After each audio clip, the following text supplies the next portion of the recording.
If you're anything like me, you might be a little bit worried about the prices of groceries and how they don't seem to be going down. They continually go up. This video is a compilation of all the ideas I compiled, as well as the ones that people gave me from my followers from Instagram. And it's everything that we can think of to help you decrease your grocery budget with your garden. Stay tuned to the end, because if you have a very limited space, I have some tips for you. I think it's worth mentioning that if you don't have a garden and you plan to start a garden, it's not always cheap. And so sometimes people will have this idea that, oh, it's, start a garden and then you'll be able to save all this money. But starting a garden can involve some costs. If you already have a garden set up, then yes, you can save some money. But if you are starting a garden, there is an initial cost to that. Be it maybe you're bringing in compost, or you're doing raised beds, or you're buying seeds or transplants. So keep that in mind as I'm talking about how to save money in your grocery budget. That being said, there are ways that you can have a budget-friendly garden. Some of those tips would be like making your own compost and growing cover crops to improve the fertility of your soil, rather than depending on organic fertilizers from the store. Another would be saving your seeds and starting things from seed rather than buying transplants from the store. So those are some ideas that I think that's for another video on how to have a budget-friendly garden, but those are some ideas that can help you get started with saving money in other areas in your garden. Tip number one is to grow things that you already eat and cook with and buy from the grocery store. This one seems like a no-brainer, but I think it's important to note, because I have very often come across people who grew something that they didn't end up liking, or they're like, why did I grow that? I don't even eat it. Look at your grocery list, look at your receipts, and think, what is something that I'm continually buying from the grocery store, produce-wise, that I can grow at home? For us, those things are onions, potatoes, garlic, tomatoes, those types of things that we buy a lot from the grocery store, so it makes sense to grow them instead of buying them all from the grocery store. This was the number one tip that I got from Instagram followers when I asked about what their best tip was for saving money, and they said, grow what you know you're going to eat. For each family, this is going to be different. So you have to analyze what is something that you eat a lot of. I do think there is some fun parts of gardening that you could try new things. You could try growing purple potatoes, or maybe you want to grow a broccoli for the first time, or maybe you want to try growing a watermelon, things that are a little more novel. And so I don't want you to not grow those things as well. So there's something called the 80-20 rule. I think I made it up. I'm going to take credit for it. The 80-20 rule is that 80% of what you grow is stuff that you know you're going to eat, that your family likes, and that you will cook with. And then 20% are things that maybe you're trying something new, or maybe you're trying something unique that you've never tried before, or maybe something that you don't know if it will grow well in your particular climate, but you're willing to give it a shot. So only devote about 20% of your garden space to those things. And then the rest, the 80%, you're growing things that you know do well in your area, that you know your family will eat. This makes it so that you can enjoy the gardening process and not just feel like, man, all I'm growing is like onions, potatoes, and zucchini. You can actually try some unusual fun things, which makes gardening so enjoyable. When I'm laying out my garden plan, I'm always thinking of how can I maximize my space for the things that I know my family's going to eat the most of? And then I kind of tuck in those novel items, the 20% items, kind of here and there, but I don't really try to devote an entire bed to those, even just like a large section of a bed, because I am afraid that, like, what if they don't do well, and then I've just kind of wasted that space. So plan accordingly.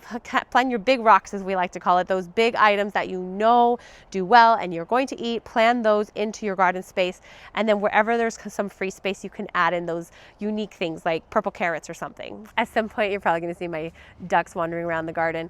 They are my slug control, so I try to let them out every day so that they can hopefully keep the slug population down. So pro tip, if you live in the PNW, get some ducks, and they lay eggs. Tip number 2 is to focus your attention on things that produce multiple items per plant versus one item. Here's an example. Broccoli or cauliflower. You plant a seed, and that plant will produce one head of broccoli or cauliflower, or cabbage, same sort of thing. It will produce one head of cabbage. And when it comes to those brassicas, the ones I'm talking about with the cabbages, broccoli, Brussels sprouts, kale, those Kale's a little different because you eat the leaves, so they produce more. But some of those things, although you can eat the leaves of broccoli and cauliflower and all those as well, actually. That's another tip, is use all the plant, right? But I digress. Those plants are very large. They take up a lot of space for just one crown or one head of cabbage. So instead, like, I'm not saying don't grow those things, but maybe those are more of your 20% items. Instead, focus on things like green beans, which, you know, especially if you get runner green beans, the ones, or pole green beans, the ones that grow up versus bush, they will continually to produce green beans throughout the season. Same with tomatoes. If you pick indeterminate varieties, they will continue to produce tomatoes all through the season until your first frost. In fact, a quick note on determinate versus indeterminate tomatoes. To understand the difference, determinate tomatoes are ones that have a determined size and time period that they will produce. So they will grow to a certain size, produce their fruit, and then they're done. Versus indeterminate will continue to grow throughout the season until basically frost kills them, and will continue to produce tomatoes until frost kills them. So focus on indeterminate if you have the space. If you don't have the space, if you're living in a balcony, then maybe determinate tomatoes are your choice because they stay more compact. Another example would be cucumbers. You know, cucumbers continually produce throughout the whole season. In fact, they can be so prolific that you are like, I am making so many pickles and I still have cucumbers growing on this plant. But those are wonderful to prioritize because throughout the whole garden season, you're going to be picking these things, and you can choose some things you can dry, some things you can freeze or pickle, and then you can eat fresh and give away to those who maybe don't have a garden. I'm not saying don't grow the things that only produce one item, but keep those, don't give them quite as much space in your garden, unless you really eat a lot of broccoli and cauliflower, but at that point you're gonna have to grow quite a bit to produce enough for your family.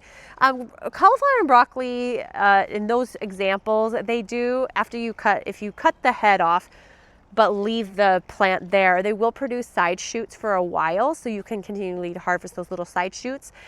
So they do kind of have like a second to third harvest. There's just not as much in that harvest. And yes, you can eat the leaves and you can eat the stems as well. So you can eat the whole plant of broccoli and cauliflower and cabbage. So it's still worth growing them, but maybe just don't give them quite as much space. Due to the rise in grocery prices, but particularly produce that is grown in other countries, they're expected to rise starting next month. Here are the ones that are going to be affected the most by tariffs: asparagus, beans, broccoli, carrots, cauliflower, cucumbers, onions, and tomatoes. That's just a short list. There's some others. And then some fruits that are going to be most affected are blueberries, grapes, and raspberries. I'm giving you this list because maybe these are items that you really love to eat a lot of, and they're going to be, you're going to probably see a price increase in those, and so maybe it's worth growing those. So if anything that you really eat a lot of is on that list, then maybe prioritize that. Also worth noting, things like carrots and radishes and beets, even though they one seed produces one veggies, as in like you plant one carrot seed, it produces one carrot. Those are really great for scattering throughout your garden, and radishes in particular are very fast growing. You can harvest them, I want to say it's like less than 30 days or something from the time you plant the seed to the time you harvest them. So they are extremely fast. So radishes, I love to just kind of scatter them wherever I have pockets where there's nothing growing.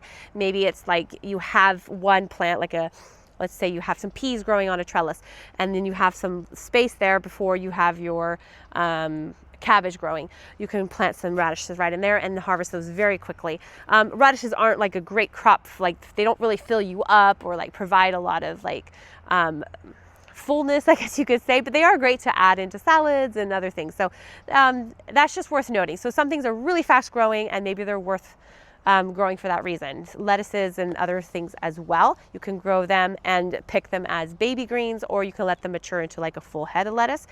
So you can scatter those throughout the garden. They are universal companion plants, meaning that they do well with everything. There's really nothing that they don't do well with. So I pretty much don't plant those in my garden. I just leave those as Wherever there's pockets, I'm planting seeds. So that's a way that I maximize my garden. And I have a whole video on YouTube about how I plan out my garden in this particular way. So if you're interested in that, check out the video up here. Tip number 3 is to focus on things that store a really long time. Right here, I'm going to have a list of things that can store a long time in a garage, in your pantry, or if you're one of the lucky few, maybe you have a cellar. These items will store a very long time. Potatoes in particular are a great one because a lot of people eat potatoes. Onions and garlic are fabulous. Winter squash is a really fun one. I love growing winter squash.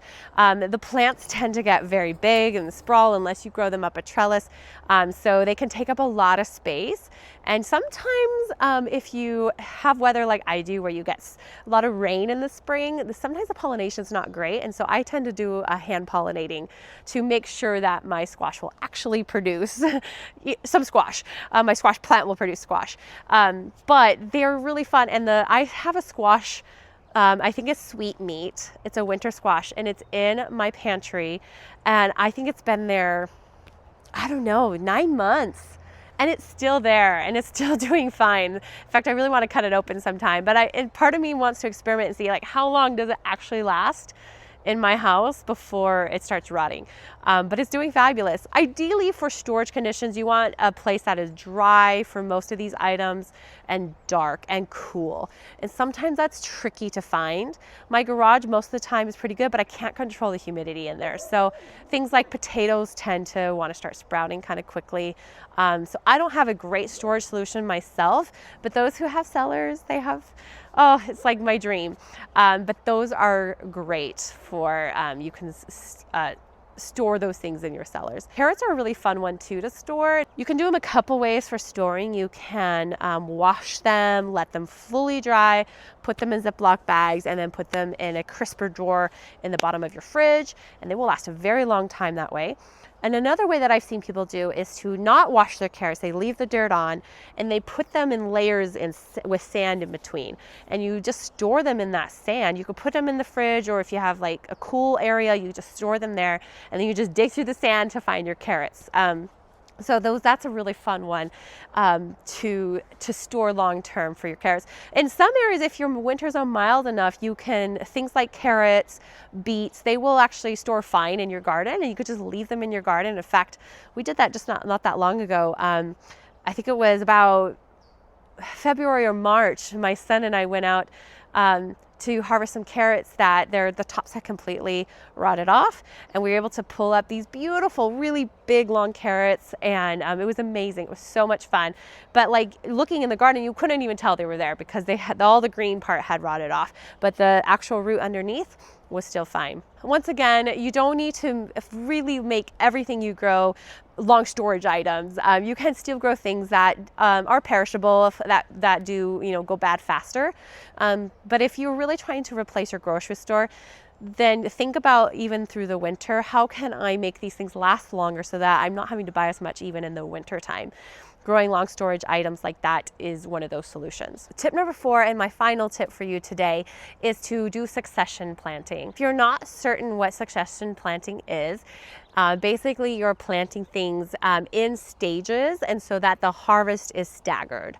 For instance, this only works well with certain things, some things like, for instance, tomatoes and cucumbers. Like you plant those when your last frost date is passed and they last through your whole season. But some things, and I'll put a list right here, some things like carrots and beets and lettuces and peas, they do great to stagger the planting time, so that way you're harvesting them at different times. I have a gardener friend on Instagram. She and I met through Instagram, and I absolutely love her. And one of the tips that she gave that I just think is fabulous, and I think it's something that I want to incorporate more in my own gardening, is that she never leaves a plot of land in her garden bare for more than 3 days. And I think that that's a really cool thing to try. Now, of course, what she's saying basically is that when you harvest something, let's say you harvest a bunch of carrots, okay? You harvest those carrots, and now there's an empty spot there. Rather than leaving that empty, plant something new. Maybe you plant a row of lettuces or arugula, something like that, that will then take that place. It'll take a while to grow, but that place, that plot is not going to be left bare for very long. This will take time as you have some trial and error. I usually say space things about 2 weeks apart. So if you're planting, for instance, my family loves cilantro. So we planted a plot of cilantro, and then about 2 weeks later, I planted another plot of cilantro, and then 2 weeks after that, I planted another area of cilantro. So that way the cilantro is in different stages of growth, and I'm harvesting them at different stages. Things like carrots that take a really long time to finally produce the actual carrot. This is especially helpful because it could take, you harvest a bunch, and then it's, you eat all those up, and then right about the time you're done, your next set is ready to go.